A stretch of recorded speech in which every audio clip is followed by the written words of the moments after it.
What's up, everybody? Welcome to Cracker Hunters. I'm Carolina Hitman, and today we'll be reviewing Oglavaeil, the Executioner from Sideshow Collectibles. This is actually one of my favorite statues in my collection. I love the detail on it, and I love the history behind it, behind this particular character. But of course, guys, you already know I don't like to spend too much time on the intro. I'm gonna give you a little background on the character next, and then we'll talk about what I love about it, what I may not like about it, then we'll close. But let's begin this review. For those who may not be familiar with this particular character, his name is Oglavaeil, and he's part of Sideshow Collectibles' Quarter to Deadline. I know in previous videos concerning the Quarter to Deadline, there are three factions: the Bones, Spirit, and Flesh. Oglavaeil is actually part of the Spirit faction in the underworld. Death created him to be the Executioner.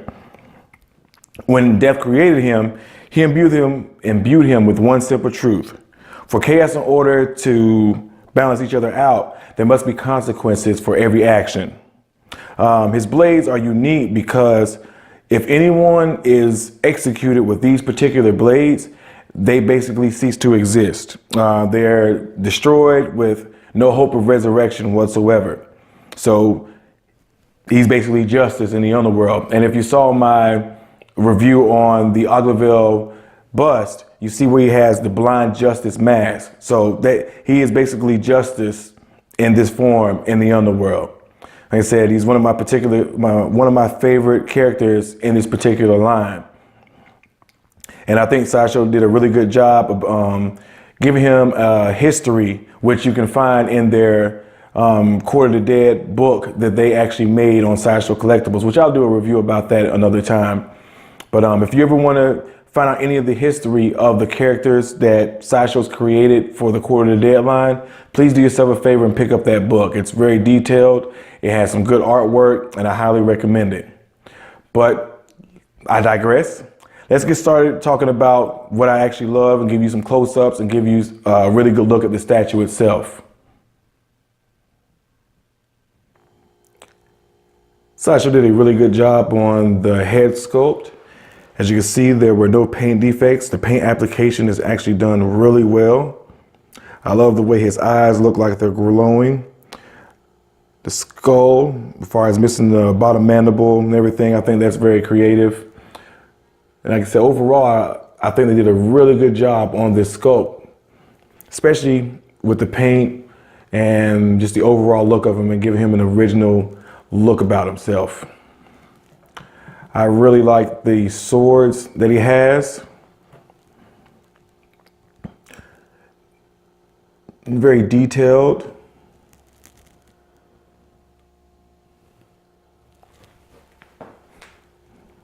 They even have a picture here depicting, I guess, an execution that he has performed in the underworld. And that's on one of his blades, which I think that's actually a really nice touch on this statue.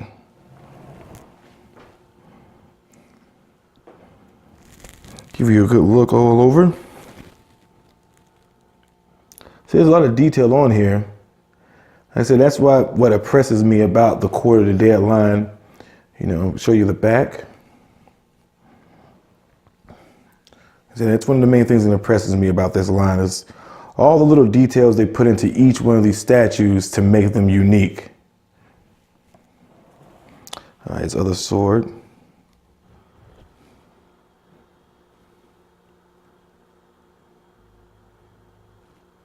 Looks like it's depicting the same scene as the other one. Like it has some really good weathering effects for its cloak. You can tell it looks like it's been dragged through the mud and muck and it's properly weathered. I said they put a lot of care into these statues, which I really appreciate.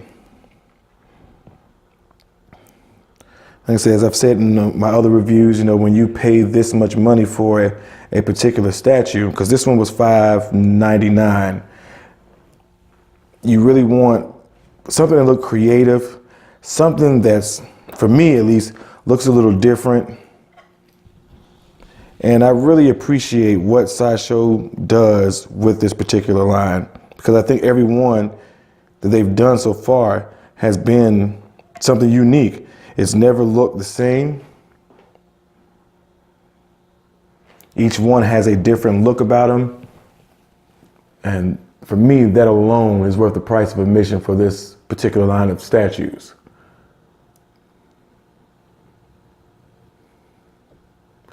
You can look at this, basically his stomach, where he has other small hands basically coming out. Like I said, no paint defects. It's perfect. Give you a look. The base itself is pretty minimal. Nothing, particularly spectacular about it. It's serviceable, which is nothing wrong with that as long as it looks decent, which this one does. They have the different skulls throughout the entire base of the statue.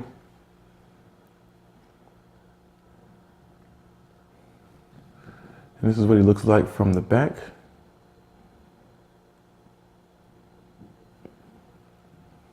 The only thing that I wish they would have done with this statue in particular was actually make the blades metal, which they eventually started doing later in other sculpts that they've created for this line. They've actually started making them metal, which I really like that. I think a blade should be metal no matter what. I'm gonna give you a look at his hound called Scratch, which this was actually sold separately, but for me, if I'm gonna get one, I gotta get both of them. It only makes sense to do that, especially if they go together. Same thing about his base. Basically, it's identical to Oglavaeil's, but I really like the head on this sculpt.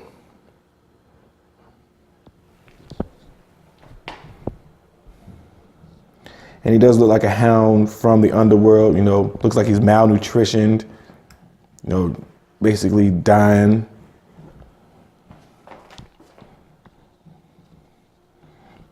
And paint on this is very well done. No defects whatsoever. So they did a good job on it. I also love how the hound's hands look human. If you can tell right here, which is a little freaky for a hound to have human hands.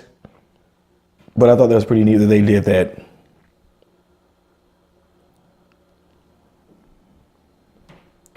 So I think both of these are very, very well done.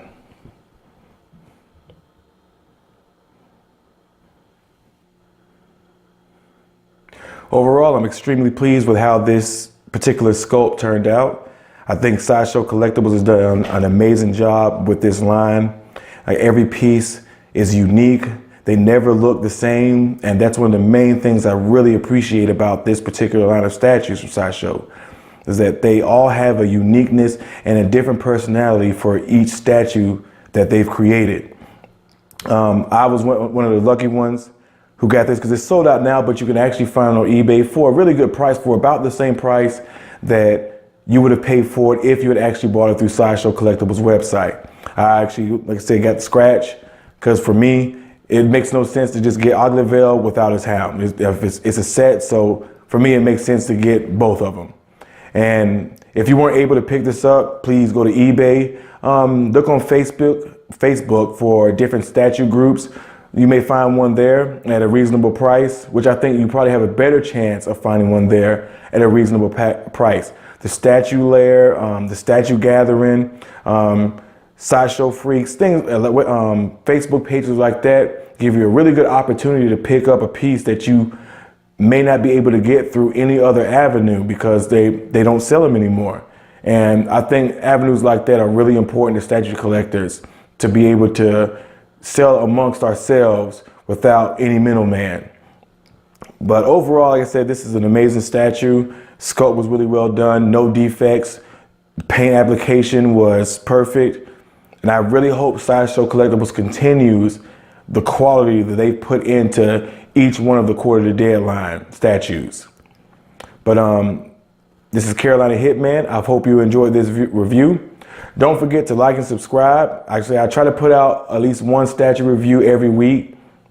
I'll continue to review the Quarter to Dead line because I don't see too many of that particular line up for review on YouTube, which is amazing to me, but I digress. But I try to put one up each week, so please check them all out. Like I said, like and subscribe. But I'm Carolina Hitman. Thanks for joining Cracker Hunters. I'll see you next time. This is me signing out.